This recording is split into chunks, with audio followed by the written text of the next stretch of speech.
Hindi tinuloy ng NHA o National Housing Authority ang nakatakdang pagpapaalis sa mga membro ng grupong Kadamay na umukupa sa pabahay ng gobyerno sa Pandibulacan. Sa halip, nagpulong ang dalawang panig kung saan napag-usapan ang lehitimong pamimigay ng pabahay sa mga membro ng grupo. Pero ang ilang membro nito, tila hindi pa rin kontento. May report si Rida Reyes. Bahagyang nakahinga ng maluwag ang mga membro ng Kadamay na iligal na umukupa sa mga proyektong pabahay ng gobyerno sa Pandibulacan.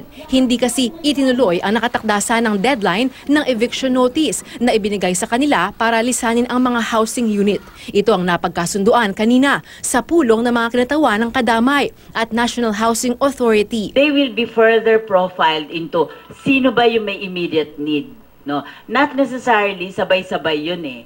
So after we have this complete picture, kasi talagang mahalaga yung data, then we will talk again. March 8, nagumpisa ang sapilitang pag-okupa ng Kadamay sa higit 5,000 housing units sa 7 housing area sa Bulacan. Kung sakaling pwede nga silang maging lehitimong benepisyaryo, pag-aaralan naman kung pwede nilang magamit ang may 20,000 bakanting housing units na nakalaan sana para sa mga uniformed personnel gaya ng AFP at PNP pero hindi interesadong kunin ito. Pero ang grupong Kadamay tila nakukulangan pa rin sa naging resulta ng pagpupulong. Bilang mga miyembro ng Maralitang Tagalunsod, malinaw daw kasing lehitimo silang benepisyaryo ng mga proyektong pabahay. Nandun na nga sila.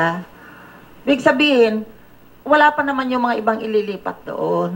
Dapat i-priority na ho nila yung mga nandun ng mahihirap dahil pare-pareho naman pong mahirap yan. Nanawagan din ng grupo kay Pangulong Duterte na pumagitna na sa issue at resolbahin ang anilay housing crisis sa bansa. Kung may bahay na libre at bakante at walang titira, hindi dapat patirhan. Maging mahigpit yung ating tangan dun sa objective na malutas yung housing crisis at malaki ang papel ng Pangulo sa paglutas na yan. Kasi siya ang gagawa ng policy. So siguro sa birthday niya o pagkatapos ng birthday niya, magkaroon siya ng oras na kausapin yung mga miyembro ng Kadamay. Hahanapan ka ng pwedeng i-dispose from the AFP PNP housing. They will undergo na yung mga eligibility screening.